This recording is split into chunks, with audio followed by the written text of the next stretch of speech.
যে ডিবি কর্তৃপক্ষকে ২৪ ঘন্টার সময় দিচ্ছি। ২৪ ঘন্টার মধ্যে যদি যাদেরকে আটক করা হয়েছে ডিবি কার্যালয়ে তুলে নেওয়া হয়েছে সেটি বন্ধ করা, সেটা তাদেরকে যদি নিঃশর্ত মুক্তি না দেওয়া হয় তাহলে ডিবি কার্যালয় থেকে সামনে মানববন্ধন থেকে শুরু করে আরও কঠোরতার আন্দোলনে বাংলাদেশের নাগরিকের পক্ষ থেকে আমরা সবাই আন্দোলনে ঝাঁপিয়ে পড়ব।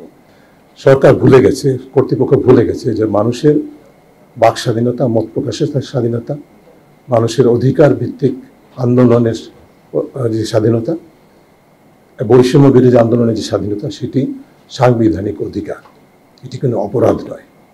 এটা ভুলে গিয়ে এটাকে অপরাধ হিসেবে বিবেচনা করে রাজনৈতিক সুবিধা অর্জনের জন্যই হোক, যেই কারণেই হোক, প্রতিপক্ষকে ঘায়েল করার জন্যই হোক, যেই কারণেই হোক, তারা কিন্তু দমন নিপীড়নের পথ অনুসরণ করেছে।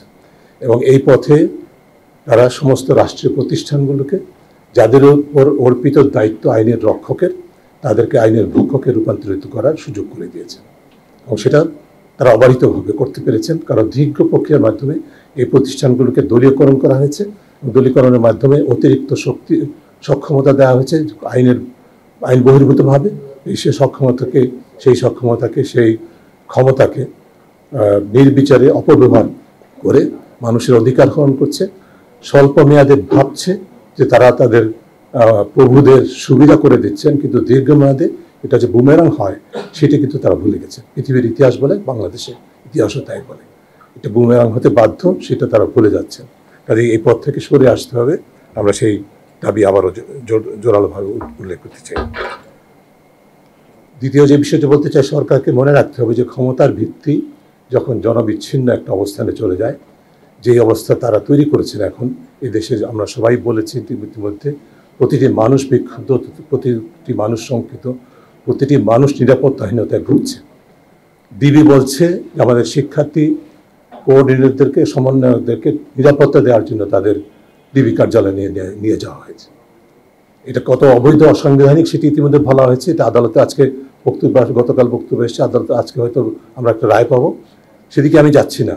আমি যদি ডিবি কার্যালয়, ডিবি কর্তৃপক্ষের কথাই ধরে নেই, এদেশের এখন প্রতিটি নাগরিক নিরাপত্তাহীনতায় ভুগছে। তাহলে আপনি কি সারা দেশটাকে ডিবি কার্যালয়ে রূপান্তর করবেন? করেন। রাষ্ট্রকে একটা নজরদারি ভিত্তিক রাষ্ট্রে রূপান্তর করে ফেলেছেন, যেটি হওয়ার কথা ছিল না। স্বাধীনতার চেতনাবোধ কিন্তু ছিল না।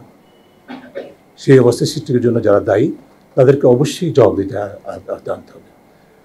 আমরা সকলেই বলছি ন্যায় বিচার চাই। আমাদের প্রতিটা দাবির মধ্যেই ন্যায় বিচারের কথা বলা হয়েছে। আপনারা, আমি অত্যন্ত দৃঢ় বিশ্বাস করি, এই ঘরে যারা উপস্থিত, আমাদের যারা কথা শুনছেন, এর গণমাধ্যমের সূত্রে যারা আমাদের কথাগুলো শুনবেন, সকলেই সম্পূর্ণ একমত। যারা সহিংসতার জন্য দায়ী, যারা হত্যাকাণ্ডের জন্য দায়ী, যারা নির্বিচারে আটকের জন্য দায়ী, যারা মানুষের অধিকার হরণের জন্য দায়ী, তাদের সকলেরই বিচার চাই।